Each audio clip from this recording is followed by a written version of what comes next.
8:39, le agradecemos a Santiago Cafiero, jefe de gabinete de ministros de la Nación, a quien tenemos en línea. Santiago, Diego Schurman, Dominique Metzger, aquí en Buen Día Continental. ¿Cómo estás? ¿Qué tal, Diego y Dominique? Buen día. Bien. Buen día. ¿Estás aislado todavía, producto del coronavirus? Sí, estoy aislado, pero no tengo coronavirus, tengo... No, esto fue por un contacto estrecho, ¿no? Por contacto estrecho, sí, con Carla Bisotti. Bien. Hay muchos que se preguntaron, y en los editoriales me parece que todos iban en el mismo sentido, si Alberto Fernández, a través de lo que fue la apertura de las sesiones ordinarias de ayer, se despidió del discurso antigrieta. Mira, no sé qué es... A ver, yo creo que no hay ni discurso antigrieta ni discurso pro-grieta. Yo creo que lo que el presidente marcó ayer es, en un primer lugar, poner en valor todo lo que logramos como país durante el año de la pandemia, la reestructuración de la deuda, y ahí sí hizo hincapié en el apoyo y en el acompañamiento de sectores de la oposición, de sectores empresarios. También se hizo referencia, me parece ahí, en todo lo que fue el raconto del año pasado, al trabajo articulado con gobernadores y gobernadoras. Me parece que ahí hay como un reconocimiento también al diálogo político que se promovió durante el año pasado fuertemente, y que fue acompañado durante un tiempo por gran parte de la oposición, y después de a poco se empezó a abandonar eso, porque hubo una parte de la oposición que radicalizó su mirada con respecto a las medidas sanitarias, negaban a la ciencia y fundamentalmente buscaban en la gestión de la pandemia, con la salud de los argentinos, buscaban tratar de tener un rédito electoral. Eso fue lo que sucedió, y entonces empezaron a agitar cada vez más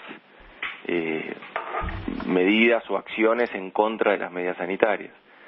Esto lo llevó también a cuestionar a la ciencia, a cuestionar al conocimiento científico que se estaba avanzando con respecto a la vacuna, a la adquisición de la vacuna.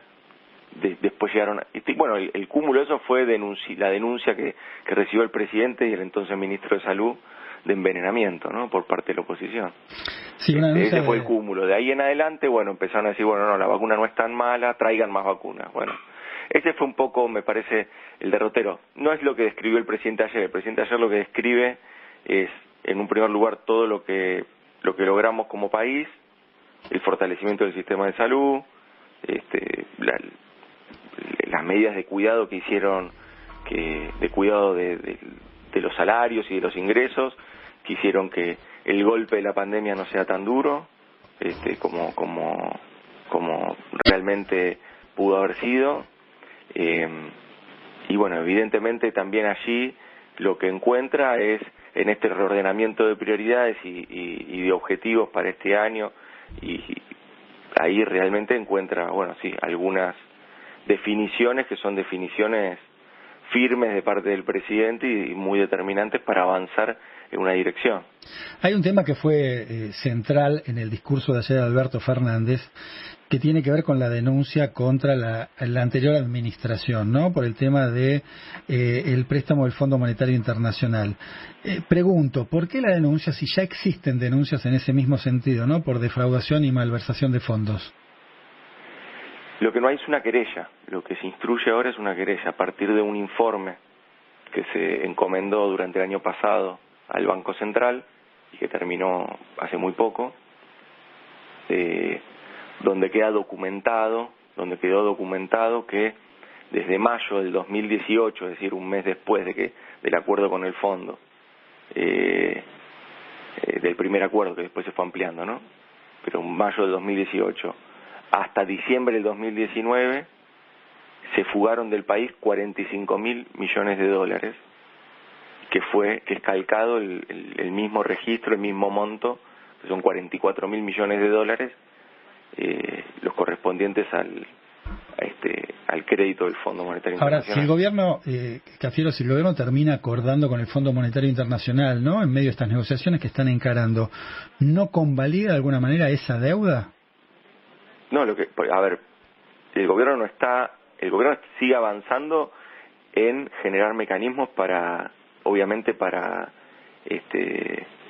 resolver el tema de la deuda, y en todo momento nosotros no estamos diciendo ni que desconocemos ni que no vamos a pagar. Lo que estamos buscando es que no sean los plazos como lo describió el presidente el día de ayer. Este crédito que se tomó es un crédito que es impagable para la Argentina, como lo era también la estructura de deuda que había dejado el macrismo en su momento. Nosotros deberíamos pagar en 3 años 45.000 millones de dólares. Es imposible para una economía como la Argentina pagar eso. Entonces necesitamos generar allí un nuevo programa que le permita a la Argentina crecer para después poder pagar. Ese es el punto. Ministro, ¿cómo le va? Dominic te saluda. ¿Qué tal? Tomando en cuenta un poco lo que dijo el presidente ayer en la apertura de las sesiones ordinarias allí en el Congreso, ¿no? Yo también me quiero hacer un punto en el tono, pensando un poco que hay todo un sector de la población que espera también que le cuenten un poco cómo vamos a salir adelante. Yo entiendo que parte de la política es esta cuestión de mirar lo que hizo el otro, lo que dejó el gobierno anterior, y esto es de todos los gobiernos. Pero la gente tiene una expectativa también, ministro, de que le digan un poco cómo salimos adelante. Yo creo que lo que más nos preocupa hoy en día, con el tema de la vacunación y la salud, por supuesto, por el tema de la pandemia, es cómo vamos a hacer con la economía, cómo mejoramos la diaria nuestra. Y me parece que están alejados de eso, que no le terminan de hablar a esa gente, o no están cerca en esas cuestiones que por ahí en el día a día uno necesita, ahogados de impuestos, con falta de laburo que a lo mejor no es el mejor, porque te ofrecen cosas que digamos, no todo es laburo en blanco. Entonces dicen, ¿y a mí quién me tira una soga? Mira, a ver, por eso me parece que es importante lo que planteó el presidente el día de ayer. El crédito con el Fondo Monetario Internacional, el endeudamiento de la Argentina no es un tema alejado que no nos pega como ciudadanos, no nos pega en la diaria, como decís vos. Sí nos pega en la diaria eso, porque implica que el Estado, cuando recauda, a partir de los derechos de exportación o de los impuestos, tiene que ir juntando esa plata para devolvérsela y pagar esa deuda. Y esa plata que va a esa deuda, entonces no va a la reactivación económica o a la reactivación de la infraestructura. Nosotros a partir por eso me parece que es importante generar el hilo conductor. No es mirar para atrás o hablar de herencias o tirarle la pelota al otro, no es eso. Es realmente definir cuáles son los problemas estructurales que tiene la Argentina. ¿Qué hizo el gobierno para adelante? Promovió una ley que ya se aprobó en el Congreso, que es que cualquier endeudamiento para adelante tiene que pasar por el Congreso de la Nación. De este modo tenemos una barrera más para que esto no vuelva a suceder. Ahora, si nosotros no fijamos un hilo conductor, es incompleto el análisis. El hilo conductor es el siguiente. Concretamente, mirá, nosotros a partir de la reestructuración de la deuda del año pasado, pudimos entonces recuperar capacidad fiscal. Esa recuperación de capacidad fiscal, ¿qué hizo? Que la Argentina, en vez de tener que pagar en promedio casi 2 puntos de su Producto Bruto este año, pagándole a los acreedores, como esa deuda se pudo reestructurar, entonces esos 2 puntos pasaron a duplicar el presupuesto de obras públicas e infraestructura. Eso implica más trabajo, eso implica reactivar las 1.000 obras públicas que tenemos hoy reactivadas en el país. Esa es la diaria, porque eso es lo que empieza a generar, no pensemos solo en el trabajo directo que esa obra pública genera, sino también es que ese asalariado después consume en el almacén del barrio, tiene acceso a una canasta de consumo mayor, y entonces empieza a girar la rueda de la producción local, del consumo local, y ahí está la diaria. Si nosotros desvinculamos esto y pensamos que el tema de la deuda es un problema de Macri o de los políticos, no lo estamos entendiendo en su real dimensión. Por eso me parece necesario lo que hizo el presidente ayer, Es decir, este es el problema de la Argentina. Estamos hablando con Santiago Cafiero, jefe de gabinete de La Nación. Habías hablado de la vacunación, en verdad, en el sentido de la denuncia de Carrió sobre que envenenaba. Yo quiero hablar de lo que se llamó vacunación VIP. Y quiero preguntar si el gobierno cree que el tema está resuelto con el desplazamiento de Ginés. Y digo esto porque dentro de los vacunados aparecen algunos funcionarios que realmente es materia de polémica si deberían ser parte del personal estratégico. Ya no hablo de los ministros, sino, por ejemplo, mencionaban ahí una community manager de Guzmán. ¿Está bien que esté vacunada la community manager sabiendo la demanda de vacunas que hay y la carencia de vacunas que hay? Mira, yo lo expliqué ya 1000 veces eso, pero lo vuelvo a explicar, no tengo problema. Quienes viajan con Guzmán a Washington es el equipo de Guzmán y realmente él determina quiénes son los colaboradores que lo acompañan en ese viaje y deben estar vacunados porque deben tener reuniones permanentes allá. Cualquiera de esa comitiva que contraiga coronavirus, sucede lo que sucedió, por ejemplo, cuando estuvieron los enviados del fondo acá en Argentina y uno tuvo coronavirus, se cancelaron todas las reuniones. Es decir, se pierden días de trabajo. Ahora, es un contexto distinto, ¿no?, que estamos viviendo. Es necesario que vaya con todo ese contingente y que incluya una community manager. Los colaboradores del ministro los define el ministro. Digo, son los colaboradores que él lleva y que están en la comitiva. Pero ustedes nos sugieren, en una circunstancia excepcional, chicos, reduzcamos realmente quién es relevante, cuando hoy por hoy Community Manager nos dice un montón, vos podés hacer un montón de cosas de manera remota. Puedo estar acá y puedo estar laburando con alguien que está en los Estados Unidos en una reunión bajando todo su material, por ejemplo. Sí, pero vuelvo a insistir, me parece que si no, caemos en una reducción que no tiene sentido. A ver, ya está explicado eso, digo, ya está. Yo no tengo mucho más para agregar que esto. Ya lo expliqué 1000 veces y es así. Es lo que está definido como personal estratégico y va en esa dirección. Bien. Con respecto a lo de que me preguntabas, a ver, me parece con el desplazamiento de Ginés, que ¿ustedes consideran que estaba resuelta la situación? No, a ver, me parece que acá, y el presidente lo dijo ayer, cuando decían que no se iba a hablar del tema, no, para nada, nosotros no escondemos los temas.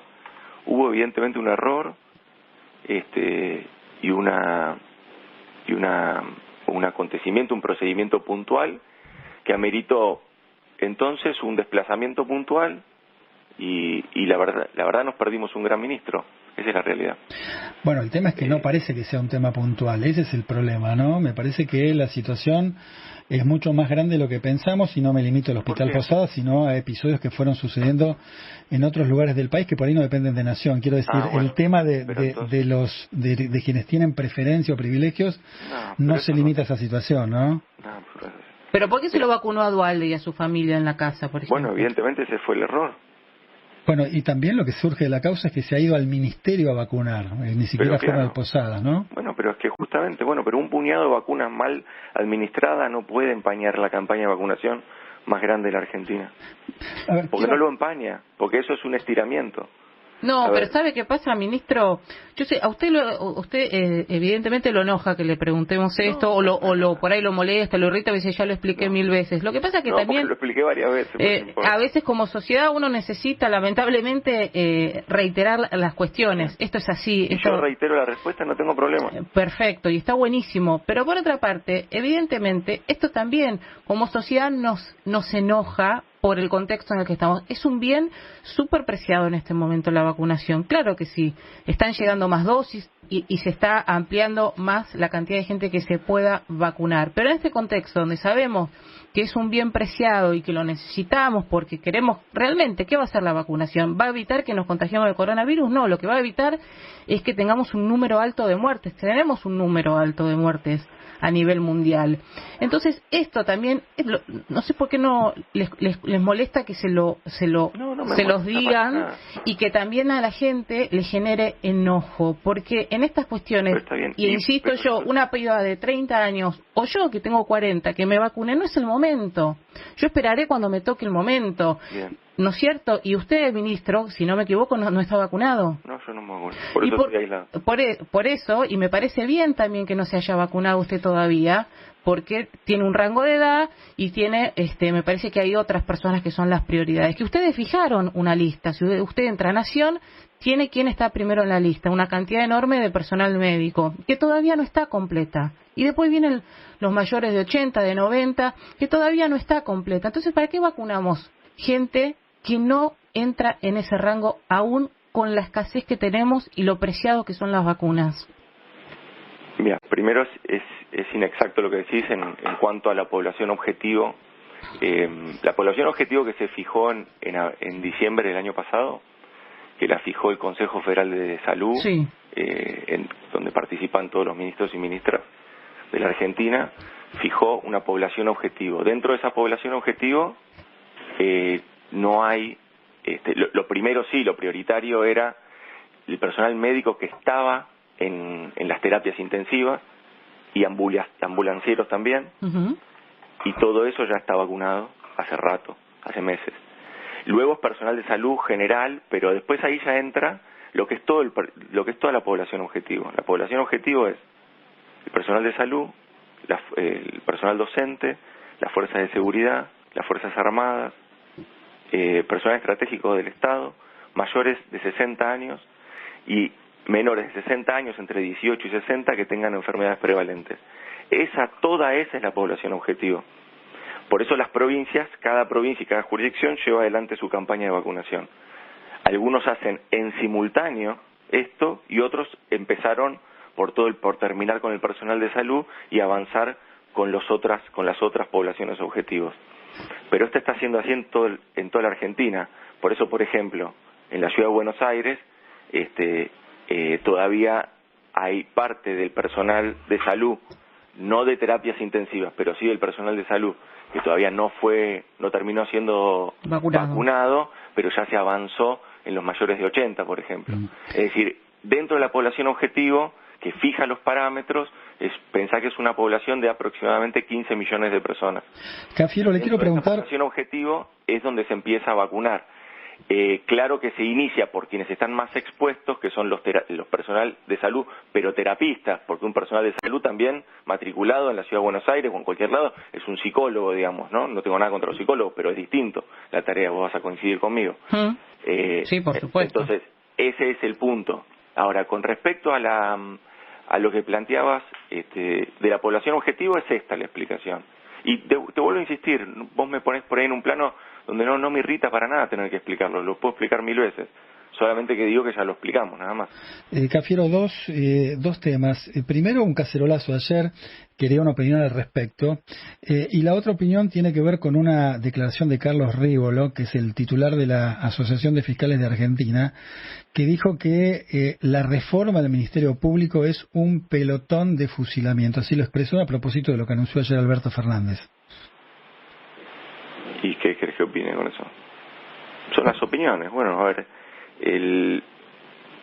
que la gente se manifieste, lo puede hacer en libertad y con respeto, siempre respetando códigos de convivencia democrática, ¿no?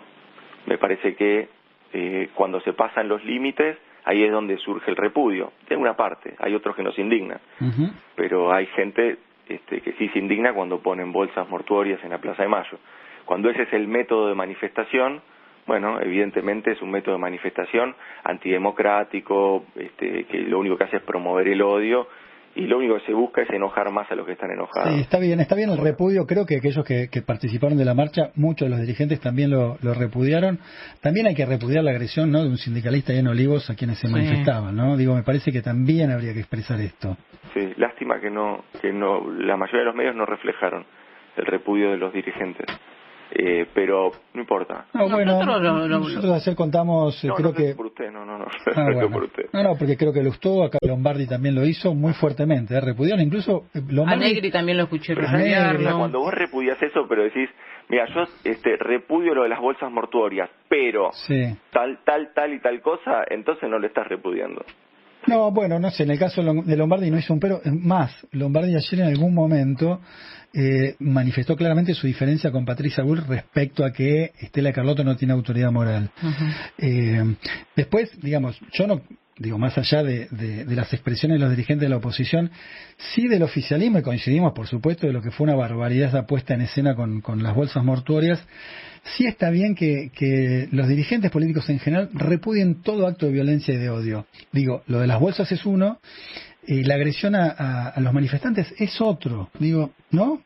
Podrían hacerlo. Evidentemente un enfrentamiento de simpatizantes que habían ido a la casa del presidente a apoyar al presidente, bueno, y eso fue lo que sucedió, y habían colgado banderas, hasta donde yo vi habían llegado antes de ellos, pero bueno. Está bien, pero estamos justificando, no claro. Por quién llega primero, ministro. A ver, está mal la agresión. Está mal lo que vi fue eso. Claro. A mí me encantaría que diga Santiago Cafiero, no, está mal todo tipo de agresión, está mal. Que estamos como buscándole la vuelta para ver si no está tan mal. No, espera. A ver, ¿está mal todo tipo de violencia? Sí, claramente. Ahora, y no justifico la violencia para nada. Lo que digo es que eso también hay que tratar de ponerlo en contexto. Y yo la verdad que no estuve en el lugar, no sé qué sucedió. Vi solamente imágenes y creo que ustedes también vieron imágenes. O sea, ¿se adelantaron en la fila de quién llegó primero Olivos? Parafraseando a ver quién se adelanta en la fila. No es adelantarse nada. No, pero con las imágenes alcanza. Uno también vio por imágenes las bolsas mortuorias, no es que estuvo ahí. Claro. Digamos, en el mismo sentido. Yo creo que ahí la clase... se reivindicaba eso. Yo no reivindico la violencia, ni reivindico que No, pero digo, el hecho de no estar no significa que uno pueda tomar postura respecto a eso que vio. No, es que no sé qué sucedió, no sé qué pasó. Bueno, hubo un acto de violencia, había algunos manifestantes ahí lastimados, sangrando también. Yo creo que esas cosas, en una manifestación, creo que hace un ratito decías que está muy bien que la gente se manifieste, ¿no? A propósito de los cacerolazos. Por eso digo pacíficamente. Bueno, acá hubo un hecho que claramente hubo un episodio de violencia, no fue pacífico. Yo creo que hay que tener como una dinámica un poquito más clara respecto a este tipo de situaciones por parte de la política. Digo, que no naturalicemos estos episodios, a eso voy.